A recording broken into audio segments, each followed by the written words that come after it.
Sahabat beriman rahimakumullah, tahukah Anda bahwa terdapat dosa yang lebih besar dibandingkan dengan berzina dan membunuh bayi hasil zina? Bahkan dosa ini lebih besar dari 1000 kali zina. Berhati-hatilah, karena perbuatan ini seringkali dan banyak yang melakukannya. Kira-kira dosa apakah itu? Dikisahkan pada suatu senja yang lenggang di zaman Nabi Musa alaihi salam, terlihat seorang wanita berjalan terhuyung-hayang, pakaiannya yang serba hitam menandakan bahwa ia berada dalam duka cita yang mencekam.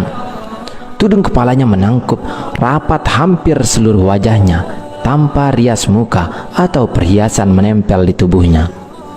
Kulit yang bersih, badan yang ramping, dan rauman mukanya yang ayu tidak dapat menghapus kesan kepedihan yang tengah meroyak hidupnya. Ia melangkah terseret-seret mendekati kediaman rumah Nabi Musa alaihi salam. Diketuknya pintu perlahan-lahan sambil mengucap salam. Maka terdengarlah ucapan dari dalam, "Silahkan masuk." Perempuan cantik itu pun lalu berjalan masuk sambil kepalanya terus menunduk. Air matanya berderai tatkala ia berkata, "Wahai Nabi Allah, tolonglah saya, doakan saya agar Tuhan berkenan mengampuni dosa keji saya." "Apa dosamu, wahai wanita ayu?" tanya Nabi Musa alaihi salam. "Saya takut mengatakannya," jawab wanita ayu tersebut. "Katakanlah, jangan ragu-ragu," desak Nabi Musa. Maka perempuan itu pun secara ketakutan bercerita, "Saya telah berzina." Kepala Nabi Musa terangkat, hatinya tersentak. Perempuan itu pun meneruskan ceritanya, "Dari perzinaan itu saya pun hamil. Setelah anak itu lahir kemudian saya langsung mencekik lehernya sampai meninggal," ucap wanita itu seraya menangis sejadi-jadinya. Mata Nabi Musa pun berapi-api, dengan muka berang ia menghardik, "Perempuan celaka, pergi kamu dari sini, agar siksa Allah tidak jatuh ke dalam rumahku karena perbuatanmu," teriak Nabi Musa sambil memalingkan wajah karena jijik. Perempuan berwajah ayu dengan hati bagaikan kaca membentur batu yang hancur luluh lantah segera bangkit dan melangkah surut. Ia menangis terangguk-angguk dan keluar dari rumah Nabi Musa alaihissalam. Ratap tangisnya amat memilukan. Ia tak tahu harus kemana lagi hendak mengadu. Bahkan ia tak tahu kemanakah kakinya akan melangkah. Bila seorang nabi saja sudah menolaknya, bagaimana pula manusia lain bakal menerimanya? Terbayang olehnya betapa besar dosanya, betapa jahat perbuatannya. Setelah wanita ayu keluar dari rumah Nabi Musa, malaikat Jibril pun turun mendatangi Nabi Musa. Malaikat Jibril lalu bertanya, "Mengapa engkau menolak seorang wanita yang hendak bertaubat dari dosanya? Tidakkah engkau tahu dosa yang lebih besar daripadanya?"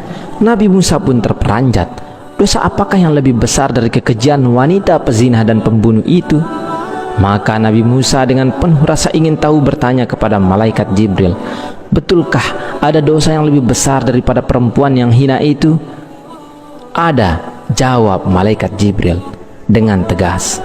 "Dosa apakah itu?" tanya Nabi Musa yang kian penasaran. "Orang yang meninggalkan sholat dengan sengaja dan tanpa menyesal," jawab malaikat Jibril. "Orang itu dosanya lebih besar daripada 1000 kali berzina," lanjut malaikat Jibril. Mendengar penjelasan ini, Nabi Musa kemudian memanggil wanita tadi untuk menghadap kembali kepadanya. Ia mengangkat tangan dengan khusyuk untuk memohonkan ampunan kepada Allah Subhanahu wa Ta'ala untuk perempuan tersebut.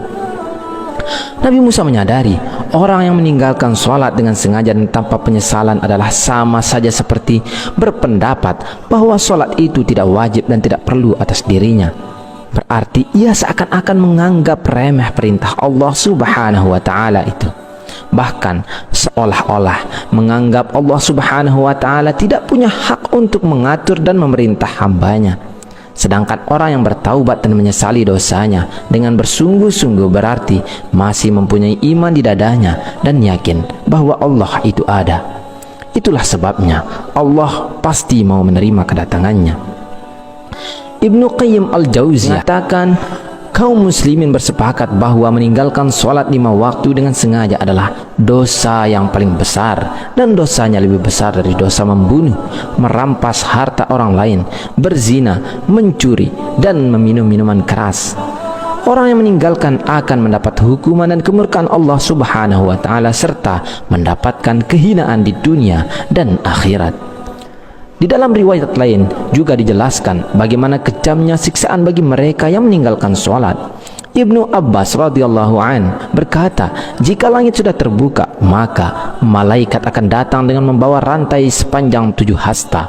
Rantai tersebut akan digantungkan kepada orang yang tidak melaksanakan sholat, kemudian dimasukkan ke dalam mulutnya dan akan keluar dari duburnya. Kemudian malaikat mengumumkan, ini adalah balasan orang yang menyepelekan perintah Allah. Adapun ganjaran dosa ketika kita dengan sengaja meninggalkan sholat fardu diantaranya adalah: jika 1 kali meninggalkan sholat subuh, maka hukumannya adalah masuk ke dalam neraka selama 30 tahun. Sedangkan 1 hari di neraka sama dengan 60.000 tahun di dunia. Maka artinya 1 kali dengan sengaja meninggalkan sholat, maka bersiaplah akan mendekam 60.000 tahun di neraka. Jika meninggalkan 1 kali sholat zuhur, ganjarannya, dosanya sama dengan membunuh 1000 umat Islam. Jika meninggalkan 1 kali sholat asar, sama dengan dosa meruntuhkan Ka'bah. Jika 1 kali meninggalkan sholat maghrib, sama dengan dosa berzina dengan ibunya jika laki-laki, atau berzina dengan ayahnya jika perempuan. Jika meninggalkan 1 kali sholat isya, maka ia tidak akan diridhai oleh Allah Subhanahu wa Ta'ala untuk tinggal di bumi, dan akan didesak mencari bumi atau tempat hidup yang lain. Sholat merupakan ibadah wajib yang tidak bisa diwakilkan kepada siapapun, dan jangan tinggalkan walau sekalipun, meski dalam keadaan apapun. Semoga kita menjadi orang-orang yang senantiasa mendirikan sholat, melaksanakannya tepat waktu, serta mampu mengajak keluarga lainnya untuk sholat tepat waktu dengan istiqomah. Wallahu a'lam bishawab. Wassalamualaikum warahmatullahi wabarakatuh.